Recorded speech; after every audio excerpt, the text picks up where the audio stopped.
سے خون نکل گیا. اب وہی بندہ آ کے کہہ رہا ہے کہ تم ابو حنیفہ کی رائے کو فالو کرتے ہو تو خون نکل گیا تو وضو کرو. آپ کہتے ہو اس مسئلے میں کس کو فالو کروں گا؟ امام شافعی کی، وہ بھی تو برحق امام ہے.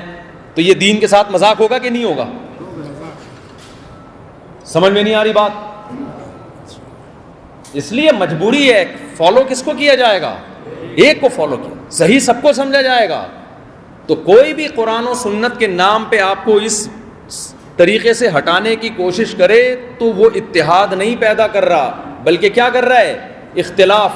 میں جب چھوٹا تھا نا، میرا پہلا سال تھا مدرسے کا، ایک بندہ میرے پاس آیا اور کہنے لگا کہ یہ کیا حنفی، مالکی، شافعی، حنبلی 4 فرقے بنا ڈالے. حالانکہ فرقے نہیں ہیں، یہ تو سوچ کا اختلاف ہے نا، جو صحابہ میں بھی تھا. تو تم لوگوں نے 4 بنا ڈالے ہیں. میں نے کہا کیا کرنا چاہیے؟ کہ ان کو ختم کر دو. میں نے کہا بھائی کیسے ختم کریں؟ اس نے کہا دیکھو جو قرآن میں لکھا ہوا ہے، جو حدیث میں لکھا ہوا ہے اس کو مانتے چلے جاؤ. جو کہاں لکھا ہوا ہے؟ قرآن میں، حدیث میں، بس جیسے آ گیا عمل کرتے چلے جاؤ، یہ فرقے خود ہی ختم ہو جائیں گے. میں نے اس سے کہا مجھے یہ بتاؤ، یہ جو 4 امام تھے جو تابعین، تبع تابعین کے دور کے ہیں، انہوں نے جب قرآن و سنت پہ، یہ قرآن و سنت کے مجھ سے اور آپ سے بڑے عالم تھے یا نہیں تھے؟ اس نے کہا بالکل تھے. میں نے کہا انہوں نے صحابہ، تابعین، تبع تابعین کو دیکھا نمازیں پڑھتے ہوئے؟ اس نے کہا ہاں بالکل دیکھا. میں نے کہا ان پر پوری امت کو اعتماد بھی ہے، ایسا ہی ہے نا؟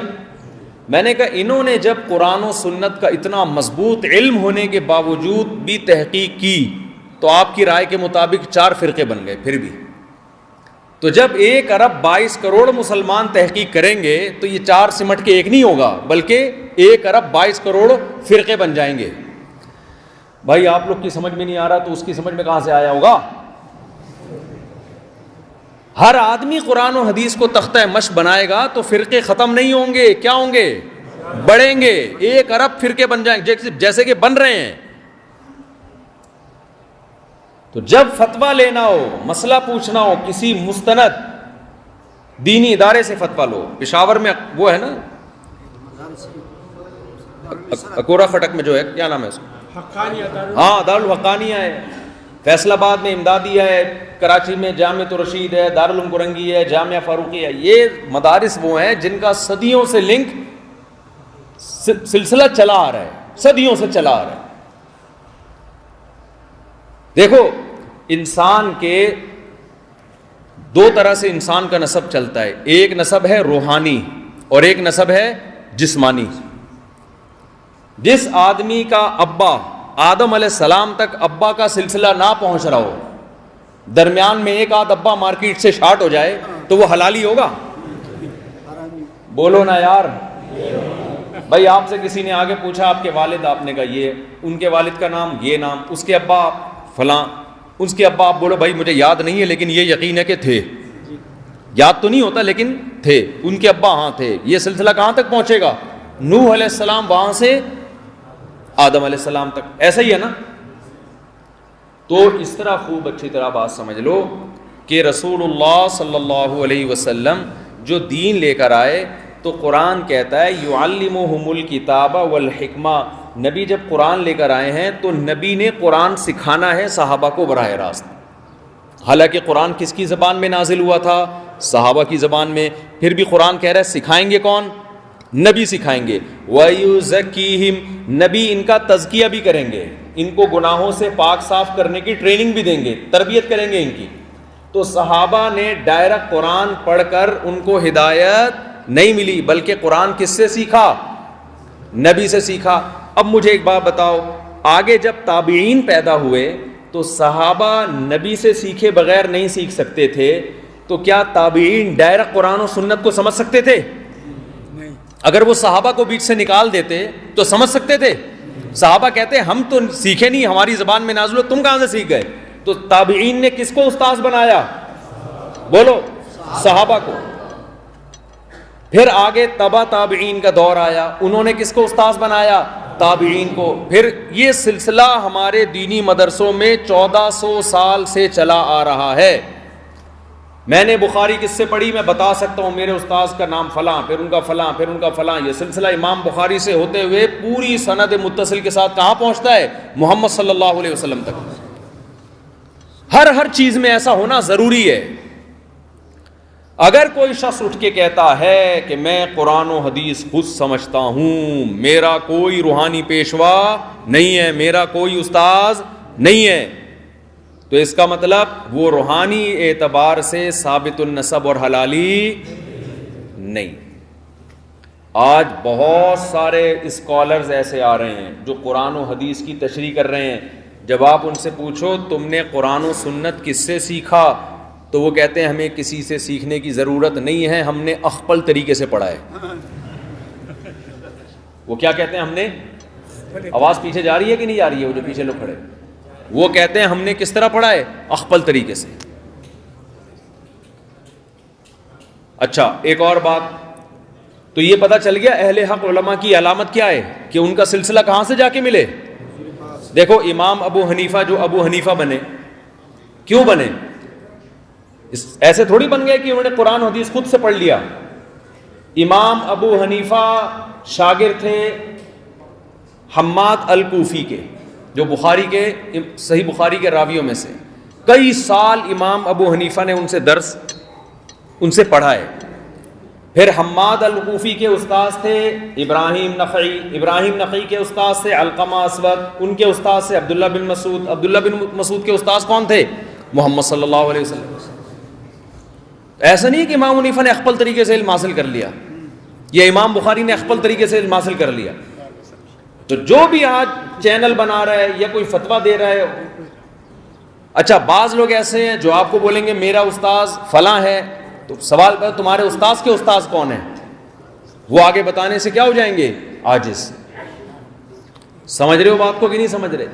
تو اس کا مطلب یہ ہوا کہ یہ لوگ روحانی اعتبار سے ثابت النسب نہیں. اچھا مجھے ایک بات بتاؤ, آپ سے کوئی پوچھے آپ کے والد کا نام کیا ہے, آپ نے بول دیا عبد الستار. آپ بولو ان کے والد کون تھے؟ بولو نوح علیہ السلام. بولو بھائی یہ کیسے ہو سکتا ہے یار, درمیان میں اتنے سارے ابا مارکیٹ سے تم نے شارٹ کر دیے, ہزاروں ابا, 2-4 شارٹ کرتے ہیں ہم, تو یہ بندہ ثابت النسب ہو سکتا ہے؟ نہیں. بولے یار بیچ میں پوری کھیپ غائب کر دی, ڈائریکٹ نوح علیہ السلام سے کیسے پیدا ہو گیا؟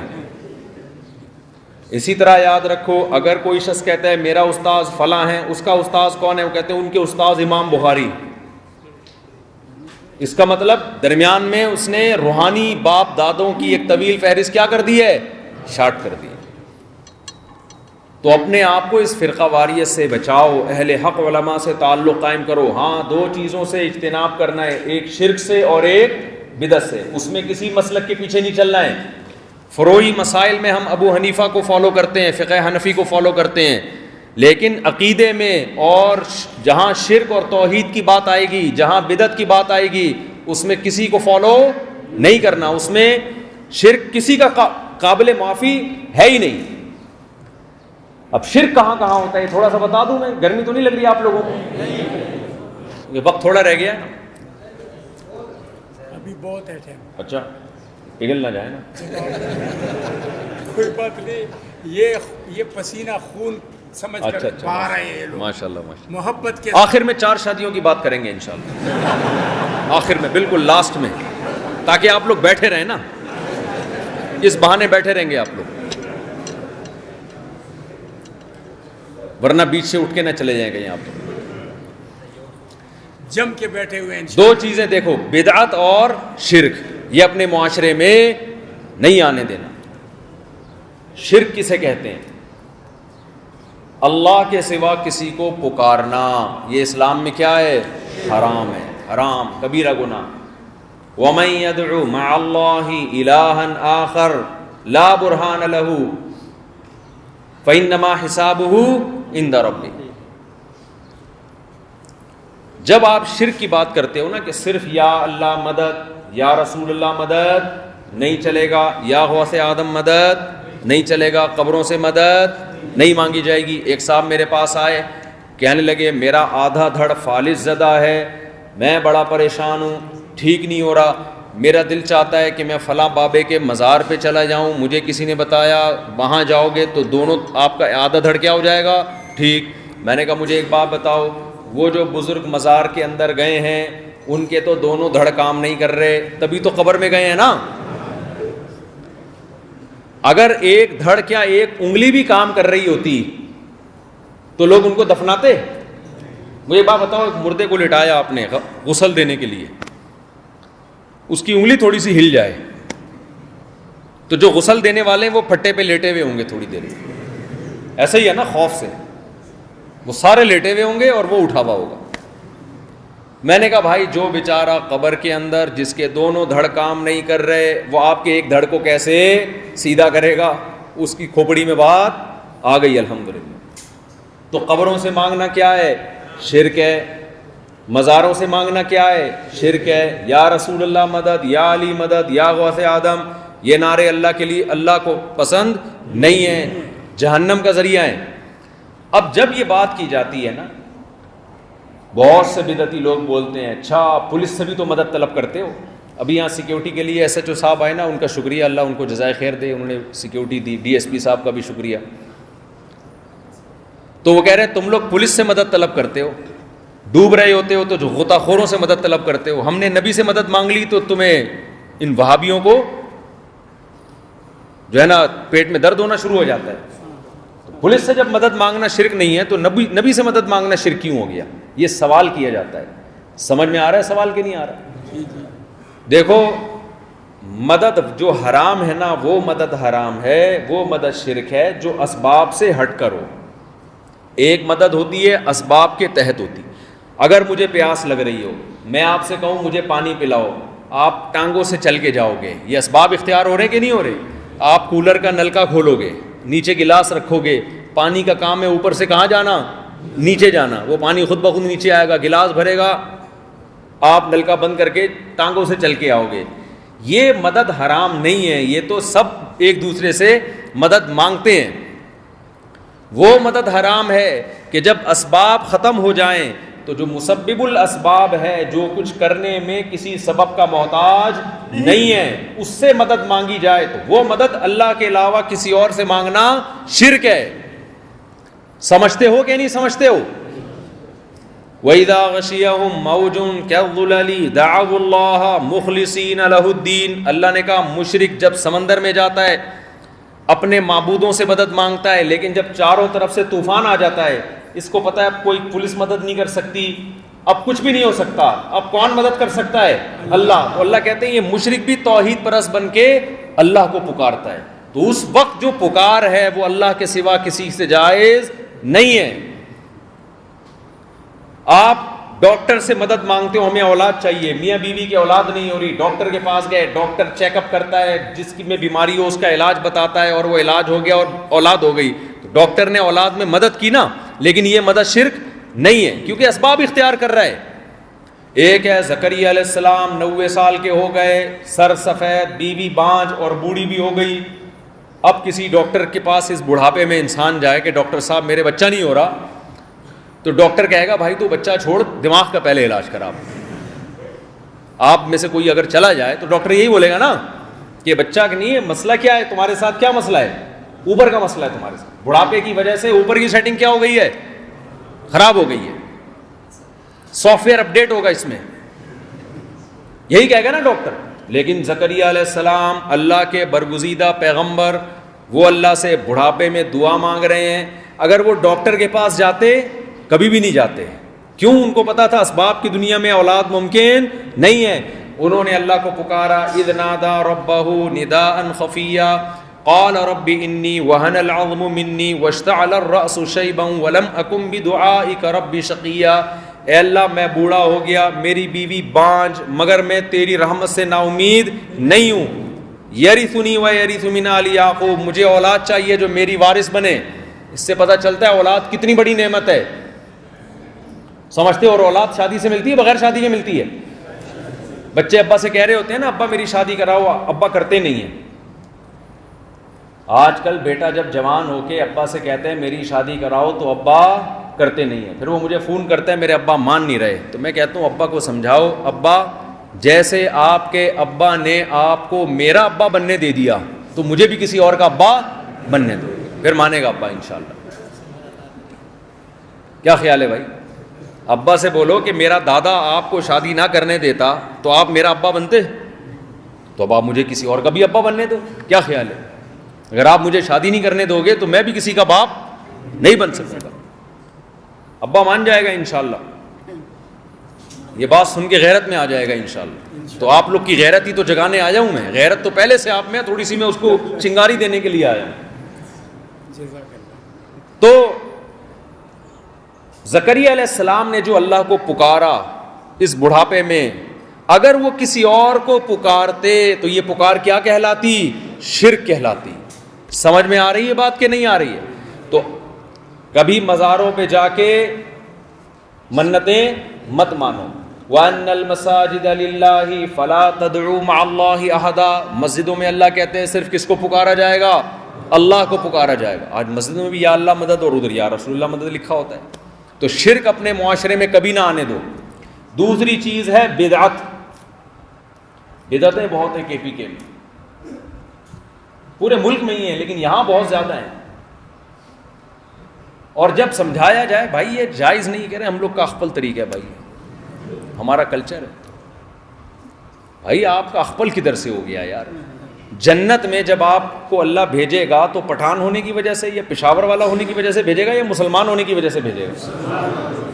اگر آپ کوئی بدعت کر کے آئے, اللہ نے کہا کہ یہ تو نبی نے کہا تھا کہ جو بدعت کرے گا اس کا عمل مردود ہے اور اس کی سزا جہنم ہے, تو تم نے یہ عمل کیوں کیا؟ آپ بولو اللہ ہم لوگ پٹھان تھے تو ہم لوگ کیا ایسا ہوا کرتا تھا.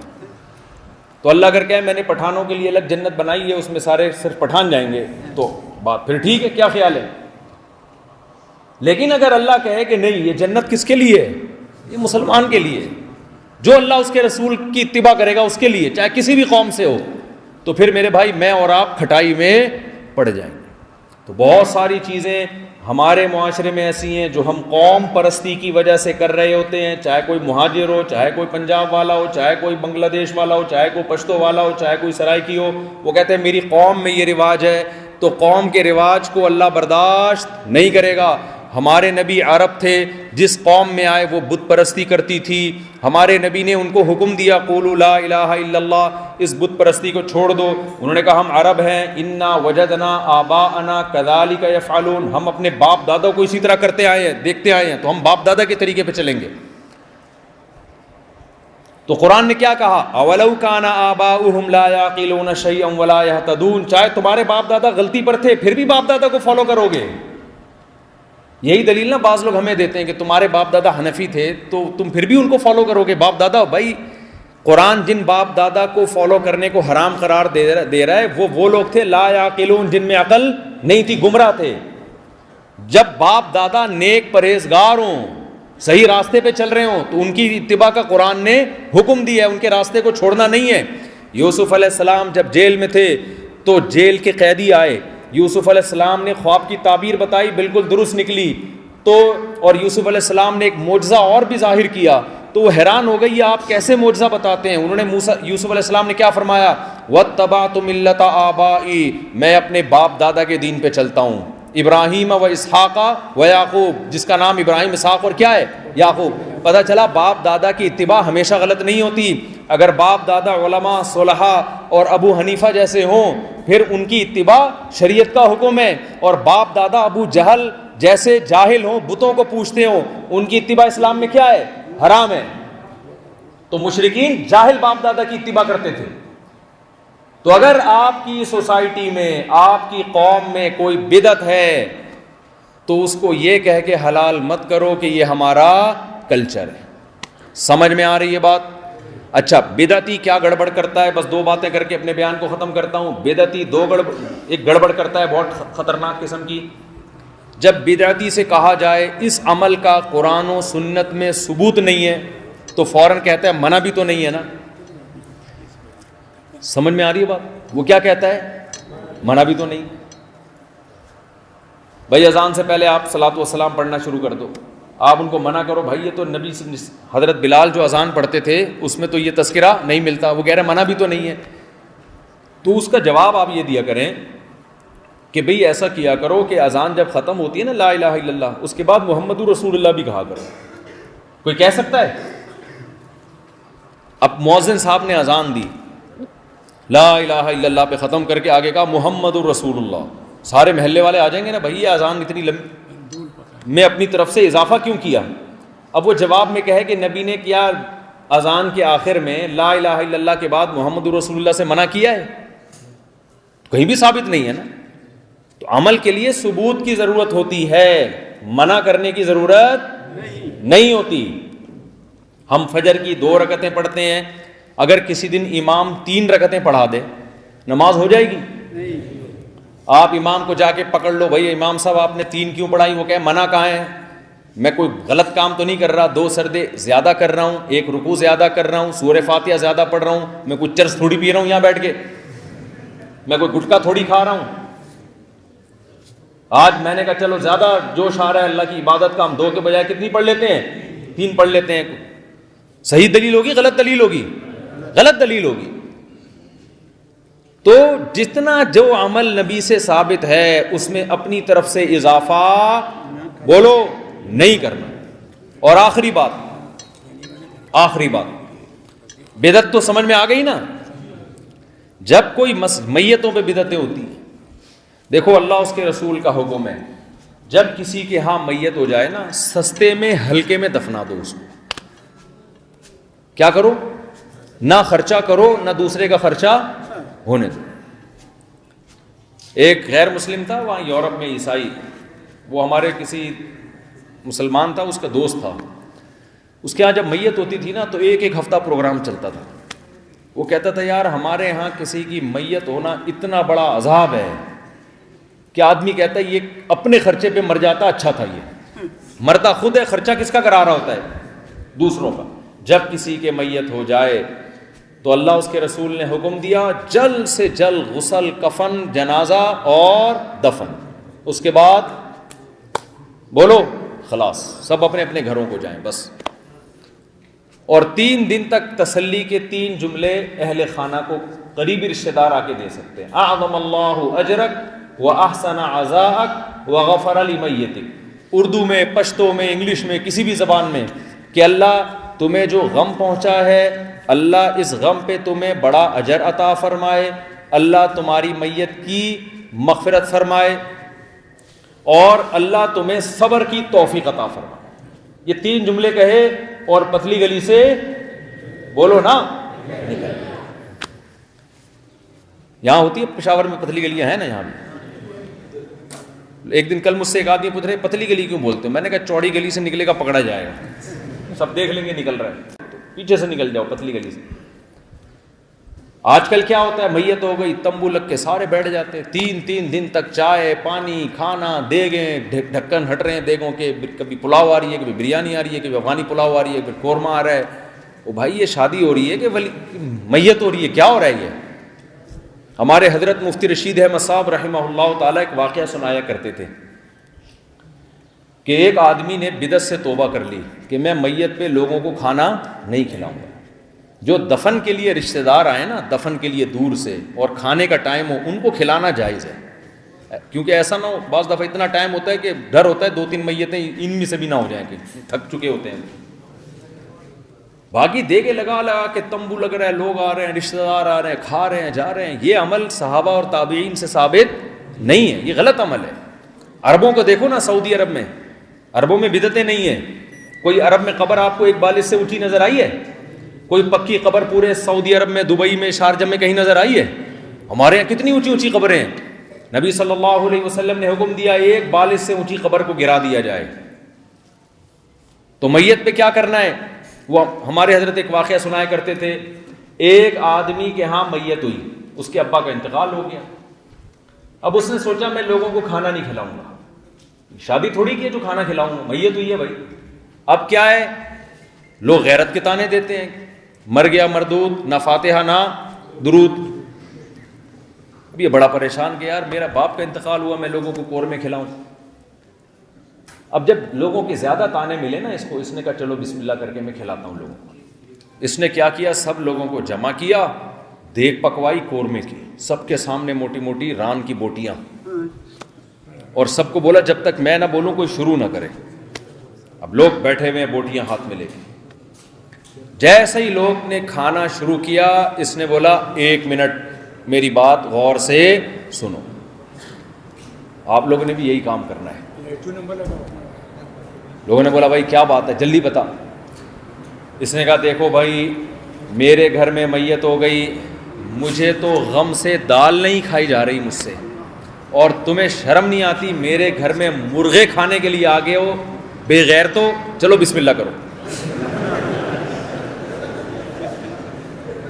نے کہا میرے گھر میں میت ہو گئی ہے, میرا باپ مر گیا ہے, مجھ سے دال نہیں کھائی جا رہی غم کی وجہ سے, اور تم میرے گھر کیا آ گئے ہو مرغے کھانے, تمہیں شرم نہیں آتی, چلو بسم اللہ کرو.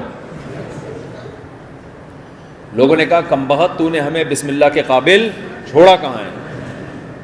ہمارے حضرت مفتی رشید احمد صاحب رحمہ اللہ تعالیٰ فرمایا کرتے تھے, یہ پرانا زمانہ تھا جب لوگوں میں شرم اور غیرت تھی. فرمایا آج اگر یہ حرکت کی جائے لوگ کہیں گے تو ہمیں بے غیرت بول یا بے شرم بول, ہم پھر بھی کھائیں گے, پھر بھی کھائیں گے.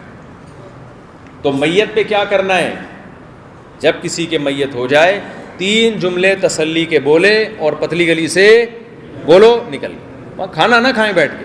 ہاں جو دور سے رشتہ دار آئے ہوئے ہیں, جو تھکے ہوئے ہیں, وہ اپنے گھر نہیں جا سکتے, ان کے لیے کوئی اڑوس پڑوس میں کھانے کا انتظام کر دے, ٹھیک ہے, اس سے زیادہ نہیں کرنا کچھ. شریعت میں غم کو بڑھانے کا حکم نہیں ہے, غم کو بھلانے کا حکم ہے. کوئی پہلی دفعہ تھوڑی مرا ہے کوئی بندہ, سب نے مرنا ہے بھائی. جو زندہ ہیں ان پہ اعتراض ہونا چاہیے, ابھی تک بچے ہوئے کیسے ہیں پاکستان میں. یہاں جو مر جائے نا تو وہ تو صحیح ہو گیا, مر گیا بیچارہ, مرنا ہم سب کو مرنا چاہیے تھا. ہماری حیرانگی کی بات یہ ہم اب تک مرے کیوں نہیں, بچے ہوئے کیسے ہیں ہم لوگ. تو جو مر گیا وہ تو ٹھیک ہو گیا, جو اس کا مطلب صحیح ہو گیا یہ, ورنہ بچنے والوں پہ حیرانگی ہونی چاہیے. دوسرا کام, آخری بات بس, دیکھو اللہ تعالیٰ نے جس طرح نماز کا حکم دیا, ایک تو آج سے عزم کرو تکبیر اولیٰ کے ساتھ باجماعت نماز کی پابندی کریں گے. اور تاجر لوگ دکان نہیں بند کرتے. قرآن میں اللہ نے حکم دیا رجال لا تلہیہم تجارت ولا بیع عن ذکر اللہ. اللہ فرماتے ہیں جو مسجد ہے نا اس میں کچھ آپ کو ایسے مبارک لوگ نظر آئیں گے کہ جب وہ تجارت میں ہوتے ہیں, دکان پہ ہوتے ہیں, تو نماز ان کی جو تجارت ہے ان کو نماز سے غافل نہیں کرتی. اللہ نے یہ نہیں کہا وہ تجارت کرتے نہیں ہیں, لیکن تجارت کرتے ہیں مگر نماز سے غافل نہیں ہوتے وہ. اور ایک آدمی فجر کی نماز اگر جماعت سے پڑھتا ہے, اس کا مطلب باقی نمازیں بھی جماعت سے ہو جائیں گی. جو فجر نہیں پڑھتا باقی بھی چھوڑ دیتا ہے وہ, تو فجر پکڑ لو انشاءاللہ.